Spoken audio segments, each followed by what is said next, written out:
Mental disorder का कोई patient आपकी फैमिली में है, खासकर कि तब जब उस पेशेंट को जो बीमारी है वो क्रोनिक नेचर की है, जैसे कि स्किज़ोफ्रेनिया, बाइपोलर डिसऑर्डर, ओसीडी या डिप्रेशन या कुछ ऐसी ही बीमारी जिसके लिए या तो ठीक होने में पेशेंट को लंबा टाइम लगेगा और कई सारे इलाज भी जो हैं वो पूरे पक्के तौर पर काम नहीं कर रहे हैं। या पेशेंट अगर थोड़ा बहुत रिकवरी दिखा भी रहा है पर कंप्लीट रिकवरी नहीं दिखा पा रहा है, जिससे कि उसके लाइफ के काफ़ी सारे एरियाज़ अभी भी अफेक्टेड हैं, पूरी तरह से ठीक नहीं हो पाया है, पहले जैसी फंक्शनिंग अटेन नहीं कर पाया है।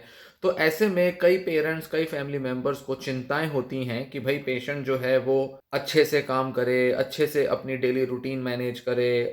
उसके लिए पेशेंट को बहुत मोटिवेट करने की कोशिश करते हैं, बहुत काउंसिल करते हैं, घर के अलग-अलग लोग कई तरह से पेशेंट को समझाने की कोशिश करते हैं कि देखो ऐसा करने के ये फ़ायदे हैं, तुम ऐसा नहीं करते, इस वजह से तुम्हारा डिप्रेशन बढ़ रहा है, अगर तुम एक बार बिज़ी रहोगे तो तुम अपने डिसऑर्डर को कम रख पाओगे। देखो हम भी ऐसा करते हैं, हमें भी बड़ी चिंताएँ होती हैं पर हम अपने को व्यस्त कर लेते हैं, इसलिए हमारी चिंताएँ चली जाती हैं। देखो अगर तुम ज़्यादा एक्टिव नहीं रहोगे, अगर अपनी रूटीन ठीक नहीं बनाओगे, अगर नींद अच्छी नहीं करोगे तो तुम्हारा मेंटल हेल्थ बिगड़ा रहेगा, तुम्हारा काम पूरे नहीं होंगे, तुम और ज़्यादा बीमार हो जाओगे, तुम्हारी बीमारी हो ही इसलिए रही है क्योंकि तुम्हारी आदतें बिगड़ गई हैं। इस तरह के कई सारे आइडियाज़, कई सारे लॉजिक पेशेंट को देगा फैमिली मेंबर, इस उम्मीद से कि शायद पेशेंट को कुछ क्लिक कर जाएगी बात, कुछ बात अपील कर जाएगी और वो अपने को बदल लेगा। और होता यही है, कितनी भी काउंसलिंग कर लो, कितना भी मोटिवेशन दे दो, कितना भी ज़ोर ज़बरदस्ती कर लो, पेशेंट अपनी कंडीशन को नहीं बदलता, पेशेंट की मेंटल इलनेस में कोई सुधार नहीं आता, पेशेंट में ज़रा सी भी इच्छा शक्ति नहीं आती कि वो फैमिली मेंबर्स के बताए हुए रास्ते पर चले या फैमिली मेंबर्स की बात को मानकर अपने अंदर बदलाव लाए। ऐसा नहीं कि पेशेंट जो है वो इन बातों को सच नहीं मानता या वो इस लॉजिक को नहीं समझ पाता कि उसे किस तरह से एक्टिव रहना है और कैसे रूटीन बनानी है। पर पेशेंट का जो डिसऑर्डर है वो अलाउ नहीं करता, वो इस चीज़ की इजाज़त नहीं देता कि वो अपनी दिन भर की रूटीन को ठीक ठाक मेंटेन करे। पेशेंट की बीमारी उसे अलाउ नहीं करती कि पेशेंट अपने फंक्शनिंग को नॉर्मलाइज कर सके, वैसा जैसे कि दूसरे करते हैं या जैसा वो बीमारी से पहले करता था। घर वाले अक्सर कोशिश करेंगे अपने हिसाब से पेशेंट को ढालने का, कोशिश करेंगे कि तुम भी हमारी तरह रूटीन बनाओ, तुम भी हमारी तरह फॉलो करो, मैं सुबह उठती हूँ तुम भी मेरे साथ सुबह उठो, रात को हम इतने बजे सोते हैं तुम भी हमारे साथ सो जाओ। पर कभी कभार तो पेशेंट इस तरह से कोऑपरेट कर लेता है, कभी कभी तो वो बात मान जाता है, पर अक्सर वो इस चीज़ को फॉलो नहीं कर पाता और फिर अपनी वही रूटीन बना लेता है। पेशेंट के अंदर कई सारे ऐसे सिम्टम्स हैं जिनका लोड बहुत ज़्यादा है, जिसकी वजह से पेशेंट अपनी रूटीन नहीं बना पाता और उसकी जो डे टू डे फंक्शनिंग है वो बुरी रहती है क्योंकि उसके ऊपर बीमारी का बोझ पड़ा हुआ है। ऐसे में पेशेंट खुद भी मेहनत करता है, अपनी कोशिशें करता है पर नाकाम रहता है। हालांकि घर वालों को ऐसा लगता है कि पेशेंट अपनी तरफ से कुछ कर नहीं रहा, अगर वो अपनी इच्छा शक्ति से करेगा तो सब कुछ कर लेगा। घर वाले इसीलिए उसको बहुत मोटिवेट करते हैं, इसी उम्मीद से कि शायद वो उनकी बात सुन लेगा या उनकी बात में कुछ ऐसा लॉजिक है जो पेशेंट को अपील करेगा। ऐसा मानते हैं घर वाले, पेरेंट्स खासकर ऐसा मानते हैं कि जैसे पेशेंट का तो अपना लॉजिक ही नहीं काम कर रहा और उसको जो लॉजिक की जरूरत है वो पेशेंट के जो फैमिली मेंबर्स उसे देंगे, जबकि ये सच नहीं होता क्योंकि पेशेंट का खुद का भी लॉजिकल सेंस काम कर रही होती है, उसे खुद भी पता होता है क्या सही है क्या गलत है, पर बीमारी उसे इसकी इजाज़त नहीं देती कि वो कॉमन सेंस और लॉजिक को फॉलो करे। और यही चीज़ समझने में चूक हो जाती है, यही चीज़ घर वाले नहीं समझ पाते कि ऐसा नहीं है कि पेशेंट जानबूझ के अपने को ठीक नहीं रख रहा या जानबूझ के कोई एफर्ट नहीं ले रहा, एक्चुअल में उसकी बीमारी उसे वो एफर्ट लेने ही नहीं दे रही। और इस चीज़ को एक्सेप्ट करने में कई बार सालों लग जाते हैं। इनफैक्ट ज़्यादातर घरों में तो ये बात एक्सेप्ट ही नहीं की जा पाती कई बार कि भाई पेशेंट की जो बीमारी है और पेशेंट की जो फंक्शनिंग है वो दो अलग चीज़ें हैं। ऐसा नहीं है कि पेशेंट बहुत बुरी तरह डिप्रेस्ड होते हुए भी अपनी फंक्शनिंग को ठीक ठाक रखेगा, नहीं। डिप्रेशन का असर फंक्शनिंग पर आएगा और फंक्शनिंग का इफेक्ट भी पेशेंट के डिप्रेशन पर पड़ेगा। पेशेंट के एक्टिविटी लेवल्स कितने हैं, डिप्रेशन पर असर पड़ता है। पर इसी के उलट ये बात भी सच है कि डिप्रेशन होने की वजह से पेशेंट के एक्टिविटी लेवल्स ना के बराबर रह जाते हैं। और बात सिर्फ डिप्रेशन की नहीं आ रही, यहाँ पर ओसीडी, स्किज़ोफ्रेनिया, बाइपोलर, हर तरह की बीमारी की बात हो रही है। स्किज़ोफ्रेनिया में भी यही होता है। इनफैक्ट वहाँ तो पेरेंट्स जो होते हैं, फैमिली मेंबर्स बहुत ज़्यादा क्रिटिसाइज भी कर देते हैं, कई बार पेशेंट के साथ मिसबिहेव करते हैं, कई बार पेशेंट के ऊपर बहुत जोर जबरदस्ती की जाती है। और ये स्किज़ोफ्रेनिया ही नहीं, कई बार बाइपोलर के पेशेंट्स के साथ भी यही होता है, ओसीडी पेशेंट्स के साथ भी यही होता है, क्योंकि घर के लोग किसी भी तरह का व्यक्तित्व रख सकते हैं, किसी भी तरह की मानसिकता रख सकते हैं। चाहे वो अपने कंसर्न से रखें, चाहे अपनी चिंता से रखें या अपनी फ्रस्ट्रेशन से रखें, पर वो पेशेंट से बहुत उम्मीदें रखते हैं और पेशेंट को धक्का देते रहते हैं, पुश करते रहते हैं कि किसी तरह से मोटिवेट हो जाए। पर यहाँ कुछ चूक हो जाती है और यहाँ पर कुछ बातों को नज़रअंदाज कर देते हैं घर वाले। जब तक पेशेंट खुद अपनी रूटीन बदलने के लिए इच्छा शक्ति नहीं लाएगा, जब तक उसके बीमारी के लक्षणों का बोझ कम नहीं होगा, जब तक वो अपने लक्षणों को ठीक नहीं कर पाएगा, भले ही दवाइयों से या भले ही थेरेपी की मदद से, जब तक उसके लक्षणों में कमी नहीं आएगी, तब तक पेशेंट की रूटीन में एक बड़ा फर्क नहीं आएगा। रूटीन ना बना पाना या कोई अच्छी चीजें फॉलो ना कर पाना, ये पेशेंट की जानबूझ के नहीं हो रहा, पेशेंट मजबूरी में ऐसा हो गया है। और यहाँ एक और गड़बड़ क्या होती है, जब फैमिली मेंबर्स पेशेंट को साइकोलॉजिस्ट के पास ले जाते हैं, क्योंकि साइकेट्रिस्ट तो दवाइयाँ दे रहा है, उससे तो इतनी उम्मीद भी नहीं रखते, पर साइकोलॉजिस्ट से एक ही उम्मीद रखते हैं कि किसी तरह से ये पेशेंट को एक्टिव बना दे, किसी तरह से पेशेंट को ये घर से बाहर निकाल दे, किसी तरह से कुछ ऐसा कर दे जिससे कि पेशेंट जो है वो अपनी जॉब कर ले, अपनी पढ़ाई कर ले या अपनी डे टू डे रूटीन में ढल जाए। पर साइकोलॉजिस्ट पेरेंट्स की नहीं सुनते, साइकोलॉजिस्ट फैमिली मेंबर्स की उतनी ज़्यादा नहीं सुनते जितनी वो पेशेंट की सुनते हैं। क्योंकि साइकोलॉजिस्ट, और यहाँ मैं बात कर रहा हूँ क्लिनिकल साइकोलॉजिस्ट की, जो कि मेंटल डिसऑर्डर्स को ठीक करते हैं। क्लिनिकल साइकोलॉजिस्ट पेशेंट के साथ पेशेंट की बीमारी के हिसाब से ही काम कर सकते हैं।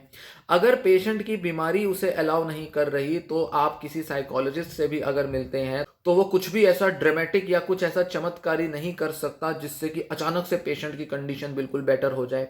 जैसा फैमिली मेंबर चाहता है पेशेंट को वैसा बना देने का काम साइकोलॉजिस्ट नहीं करते। साइकोलॉजिस्ट पेरेंट्स या फैमिली मेंबर्स की उम्मीदों और एक्सपेक्टेशंस पर नहीं चलते। क्यों? क्योंकि साइकोलॉजिस्ट के सामने पेशेंट, उसका व्यक्तित्व, उसका अतीत, उसकी लिविंग कंडीशन और उसकी बीमारी ध्यान में रहती है। पेशेंट की बीमारी जिस तरह से ठीक होगी, पेशेंट को धीरे धीरे जब मोटिवेट किया जाएगा, तभी पेशेंट अपनी डे टू डे रूटीन में बदलाव लाएगा। ये नहीं कि कुछ लॉजिकल बातें पेशेंट के साथ कर दी जाएं, फैमिली मेंबर्स कहें यही बातें तो हम भी बताते हैं, ये बातें आप भी बता रहे हो, भाई हमारी बात नहीं सुनता, आप बता दो आपकी सुन लेगा। नहीं, इस मकसद से अगर साइकोलॉजिस्ट के पास जाते हैं तो साइकोलॉजिस्ट कभी आपको सक्सेसफुली काम करता हुआ दिखाई नहीं पड़ेगा। कभी भी ऐसा नहीं लगेगा कि साइकोलॉजिस्ट ने आपके मन की बात पढ़ ली, आपको समझ ली और फिर इस तरह से पेशेंट को मोटिवेट कर दिया। नहीं, साइकोलॉजिस्ट मोटिवेशनल स्पीकर नहीं होते। साइकोलॉजिस्ट पेरेंट्स के मन मुताबिक चलने का काम नहीं करते। बीमारी के कई सारे ऐसे लिमिटेशंस होते हैं जिस वजह से पेशेंट अपने को ठीक ठाक नहीं रख पाता। इस वजह से साइकोलॉजिस्ट अक्सर पेशेंट की कंडीशन का कुछ हिस्सा ही इंप्रूव करते हैं, बाकी का हिस्सा एज इट इज रहने देते हैं। इनफैक्ट कई सारी ऐसी चीजें जो पेशेंट कर रहा है उसको अलाउ करना पड़ता है, सिर्फ इसलिए क्योंकि वो उसकी बीमारी और उसके व्यक्तित्व का हिस्सा है। ध्यान रखें, पेशेंट की बीमारी, पेशेंट की डे टू डे फंक्शनिंग और पेशेंट की पर्सनैलिटी, ये तीनों अलग चीजें हैं। पेशेंट की बीमारी में उसकी थिंकिंग, उसकी मोटिवेशन और उसके कुछ एक्शंस रिस्पॉन्सिबल हो सकते हैं। मतलब कह सकते हैं कुछ एक्टिविटीज करने से उसकी मेंटल हेल्थ शायद ठीक हो जाए, पर पेशेंट की अपनी एक पर्सनैलिटी होती है, पेशेंट का अपना सोचने का एक तरीका होता है, पेशेंट अपने को, खुद को कैसे एक दिशा देना चाहता है, कैसे वो खुद का इलाज करना चाहता है, अपने लाइफ की जो भी उसकी ज़रूरतें हैं, डिज़ायर्स हैं, उनको कैसे पूरा करना चाहता है, ये पेशेंट ही जानता है। और पेशेंट का एक बिल्कुल अलग माइंडसेट होता है जो कि उसके शायद फैमिली मेंबर्स के साथ मैच नहीं करता। इसीलिए पेशेंट की ज़्यादा सुननी पड़ती है, ना कि हम अपने मन मुताबिक चलें या पेरेंट्स के मन मुताबिक चलें। साइकोलॉजिस्ट अपनी इच्छाएं भी कभी पेशेंट के ऊपर नहीं थोपते, क्योंकि पेशेंट की बीमारी की वजह से भी पेशेंट पर बहुत ज़्यादा सिम्टम्स का लोड रहता है, इसलिए बीमारी को भी धीरे धीरे दूर भगाया जाता है। जैसे दवाइयाँ होती हैं, जब पेशेंट को दी जाती हैं तो कई हफ्ते और कुछ महीने ले लेती हैं अपना असर लाने में, पर क्योंकि दवा है, खाया, शरीर के अंदर गई और हम इजीली मान जाते हैं कि ठीक है दवा अपना धीरे धीरे असर दिखाएगी। पर जब साइकोलॉजिस्ट से मिलते हैं तो अक्सर ये एक्सपेक्टेशन होती है कि कुछ ऐसा बोल दिया जाए, कुछ ऐसा कर दिया जाए, कुछ ऐसी टेक्निक सजेस्ट कर दी जाए, कुछ ऐसा पेशेंट के माइंड को ब्रेन वॉश कर दिया जाए, कंडीशन कर दिया जाए कि वो बिल्कुल साफ सुथरा और बाकी लोगों की तरह सोचना शुरू कर दे। नहीं, ऐसा नहीं होता। साइकोलॉजिस्ट के काम करने के ढंग अक्सर फैमिली मेंबर्स को नहीं पता होते। इसीलिए साइकोलॉजिकल काउंसलिंग थेरेपी बहुत स्लो प्रोसेस की तरह चलती है। पेशेंट को सुना जाता है, पेशेंट के मन की बात पेशेंट रख पाता है, धीरे-धीरे उसके साथ हमदर्दी जताई जाती है, धीरे-धीरे पेशेंट की फीलिंग्स और उसकी जो थिंकिंग है उसके साथ वैलिडेट किया जाता है। मतलब पेशेंट जो कह रहा है, सोच रहा है, फील कर रहा है, उसको सही होने का ठप्पा दिया जाता है। तभी धीरे-धीरे पेशेंट को लगता है कि उसको एक्सेप्ट किया जा रहा है और तभी वो धीरे-धीरे खुद को बदलने के लिए मोटिवेट होता है। और जब एक बार वो खुद मोटिवेट हो जाएगा तब बहुत सी चीज़ें जो आज इम्पॉसिबल लग रही हैं, पेशेंट की लाइफ में बिल्कुल ऐसे चेंजेस आ चुके हैं जो कि दूर नहीं भगाए जा पा रहे, धीरे-धीरे पेशेंट खुद ही उनको दूर भगा देगा। पता ही नहीं चलेगा कि कब उसकी लाइफ जो है वो बहुत बेटर हो गई। हाँ, कुछ हिस्से लाइफ के बहुत बेटर नहीं हो पाते, कुछ हिस्से लाइफ के बेटर हो जाते हैं। पर ज़बरदस्ती धक्का-मुक्की करके, ज़बरदस्ती पेशेंट के ऊपर प्रेशर डाल के, उसको किसी तरह से ब्रेन वॉश करके अगर बहुत ज़्यादा प्रयास लिए जाएँगे उसको बदलने के, पेशेंट नहीं बदलेगा। और ये मैं आपको सीधा कह दूँ कि साइकोलॉजिस्ट भी ज़रूरी नहीं कि पेशेंट को बदलने के लिए वो सारे प्रयास लें जैसा कि उम्मीद की जाती है। कुछ चीज़ें इमीडिएट बेसिस पर बदली जा सकती हैं जिसे कहा जाता है शॉर्ट टर्म गोल्स, और कुछ चीज़ें लंबे समय में ही बदली जाती हैं जिसे कहा जाता है लॉन्ग टर्म गोल्स। तो कुछ चीज़ें पेशेंट बदल पाएगा 2, 4, 6 महीने बाद, तो कुछ चीज़ें पेशेंट आने वाले 2, 4, 6 दिन में ही बदल देगा। पर क्योंकि बीमारी किसी के हिसाब से नहीं चलती, पेशेंट का व्यक्तित्व घर के लोगों के व्यक्तित्व से मैच नहीं करता, इसीलिए ज़रूरी नहीं कि दूसरों की उम्मीदों के हिसाब से पेशेंट चले। पेशेंट अपने हिसाब से चलेगा, पेशेंट के हिसाब से डॉक्टर को और फैमिली मेंबर्स को चलना पड़ेगा। ये नहीं कि उसके सामने झुकना पड़ेगा, पेशेंट अपनी चला रहा है, पेशेंट के मन मुताबिक चल रहे हैं, पेशेंट क्या समझता है अपने को, हम उसकी सुनेंगे क्या? हाँ, सुननी पड़ेगी, पेशेंट के मन की और पेशेंट की बीमारी को सुनना पड़ेगा, उस पर पहले ध्यान देना पड़ेगा, तभी आप पेशेंट के अंदर कोई चेंज की उम्मीद कर सकते हैं। साइकोलॉजिस्ट इसी तरह से काम करते हैं, इसलिए नहीं कि उनका तो धंधा है, उनको तो पैसा मिल रहा है, उन्हें क्या फ़र्क पड़ता है, पेशेंट थोड़ी ना उनके फैमिली का पार्ट है, वो तो हमारी फैमिली का पार्ट है, हमें पता है हमारे साथ क्या गुजर रही है। नहीं, फिर भी भले ही वो आपका सगा संबंधी नहीं है थेरेपिस्ट, भले ही उसका आपसे कोई लेना देना नहीं है, पर वो जो नज़रिया रखता है पेशेंट को लेकर, जो वो ट्रीटमेंट अप्रोच रखता है, उसके पीछे कारण है कि क्यों रखा जा रहा है ऐसा ट्रीटमेंट, क्यों कहा जा रहा है कि पेशेंट पर बहुत ज़्यादा जोर ज़बरदस्ती नहीं करनी। माना घर वालों का कंसर्न है, माना कि घर वाले ज़्यादा बेहतर ढंग से पेशेंट का अच्छा बुरा समझते हैं, पर अच्छी चीज़ की नीयत रखना और अच्छा कर पाना दो अलग बातें होती हैं। नीयत साफ है घर वालों की, पर उनका तरीका अगर गलत है तो चाहकर भी पेशेंट ठीक नहीं होगा। कितना भी कोशिशें कर ली जाए, पेशेंट अपनी कंडीशन से टस से मस नहीं होगा। इसीलिए आदत बनाएं साइकोलॉजिस्ट को सुनने की और समझें कि क्यों साइकोलॉजिस्ट वैसा नहीं सोचते जैसा आप सोचते हैं और क्यों उनकी अप्रोच काफ़ी अलग होती है। यही वजह होती है कि कई माँ बाप, कई घर वाले पेशेंट्स की थेरेपी छुड़वा देते हैं सिर्फ इसलिए क्योंकि थेरेपिस्ट उनकी नहीं सुन रहा। इसलिए नहीं कि उसको आता कुछ नहीं है, उसको बस की नहीं है, उसको नॉलेज नहीं है, नहीं। साइकोलॉजिस्ट अलग ढंग से देखते हैं पेशेंट को, जिस ढंग से बाकी लोग नहीं देखते। अगर साइकोलॉजिस्ट भी अलग ढंग से नहीं देखेगा तो फिर वो किस बात का साइकोलॉजिस्ट? फिर तो प्रॉब्लम्स होनी ही नहीं चाहिए थी, बीमारी भी नहीं होनी चाहिए थी। जब सारी दुनिया लॉजिक से काम करेगी, सारी दुनिया एक ही तरीके से चलेगी, फिर तो कभी ये मानसिक बीमारियां हो ही नहीं सकती। पर मानसिक बीमारी हुई, मानसिक बीमारी में पेशेंट की कंडीशन में बदलाव आए, मानसिक बीमारी की वजह से पेशेंट ने वो सब करना शुरू कर दिया जो कि कॉमन सेंस से परे है। मतलब पेशेंट के लिए तो आसान होना चाहिए ना समझना कि हाँ भैया रोज सुबह उठो, बढ़िया टाइम से अपना काम करो, रात को टाइम से सो जाओ।